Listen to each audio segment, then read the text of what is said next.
we have given two triangles, and we see that these two angles are congruent and that two are congruent.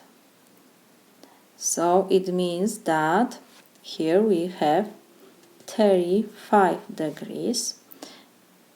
We have to find x, and we know that the measure of interior angles of triangle is 180 degrees. So we can write equation that 35 degrees plus 110 degrees plus 5x degrees is equal 180 degrees.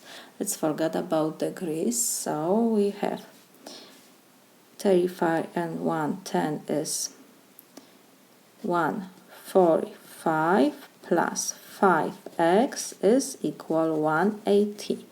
Now I will move 145 to the right, so we have 5x is equal 180 minus 145.